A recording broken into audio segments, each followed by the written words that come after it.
Hola, muy buenas a todos y bienvenidos al canal. Y en este vídeo quiero comentar un poco los datos que han sido publicados, así como la situación que podríamos enfrentar en un futuro no muy lejano.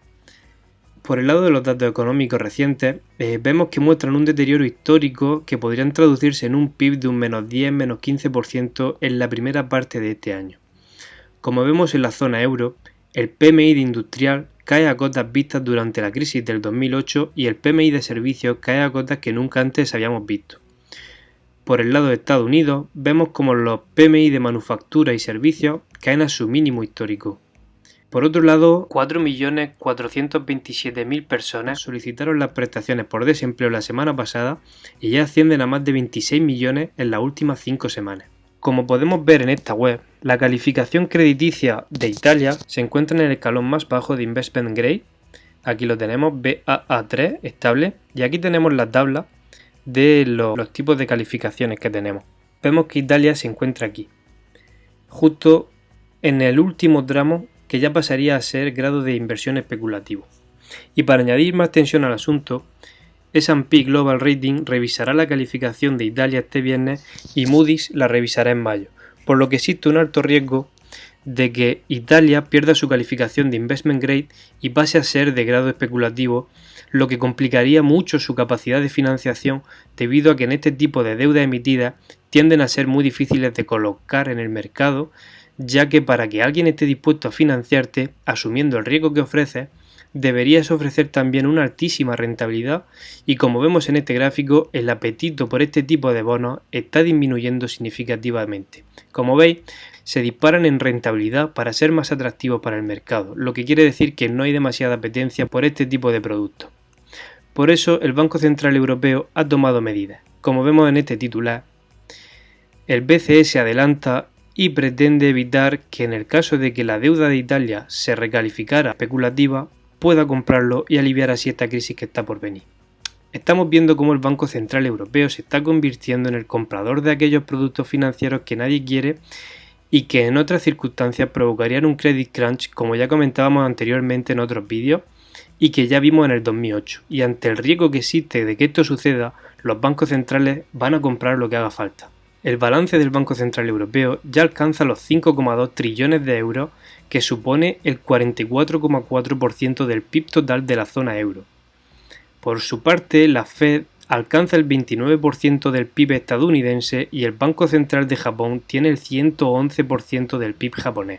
Hoy tenemos una videoconferencia entre todos los miembros de la Unión Europea y la propuesta que parece que van a poner sobre la mesa se trata de un paquete de estímulo de 2,2 trillones de euros. Este paquete parece que puede incluir la mitad de la financiación se otorgaría en forma de préstamos a países, mientras que el resto permanecería en el presupuesto de la Unión Europea para cubrir los intereses anuales de unos 500 millones de euros.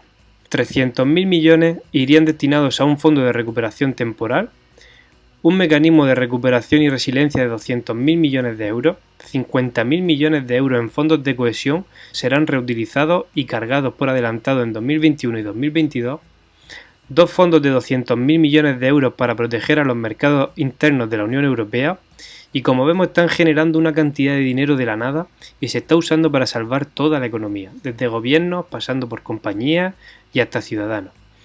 Esto es algo increíble que parecía impensable que sucediese, lo que nos hace pensar que el daño estructural que vamos a sufrir hará que la crisis del 2008 sea ridícula.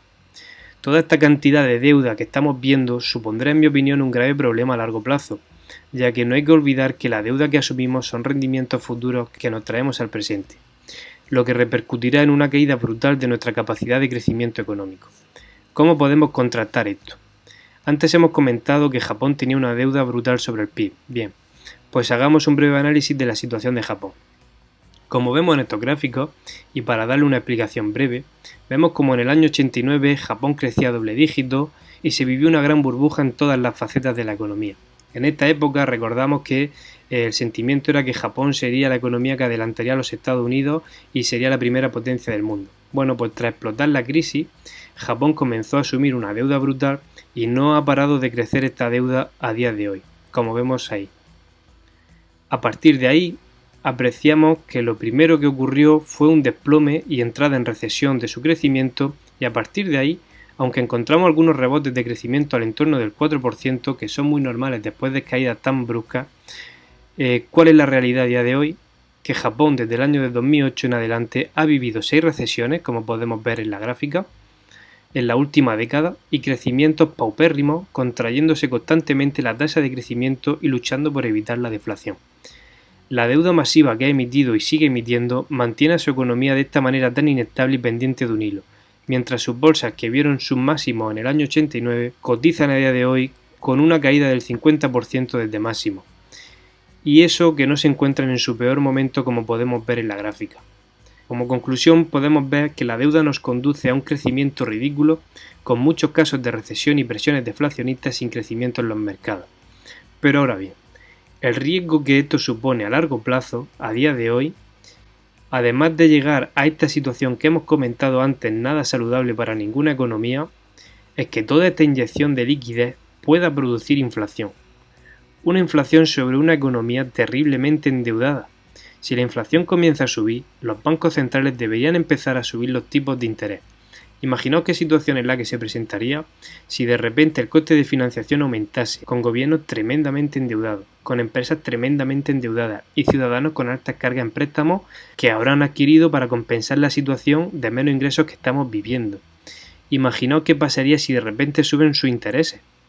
Además, es muy probable que esta situación lleve a muchos países a fomentar el proteccionismo y a fabricar los bienes y servicios de primera necesidad en su propia industria, aunque esto resulte más caro. Y esta pérdida de la globalización es muy probable que pueda generar en un futuro presiones inflacionistas.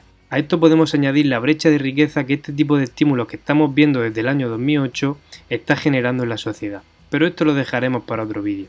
Como siempre, suscríbete al canal si te gusta este tipo de contenido, activa la campanita para no perderte nada y mucha suerte en la salud, en el trabajo y las inversiones, y nos vemos en el próximo vídeo. Un saludo.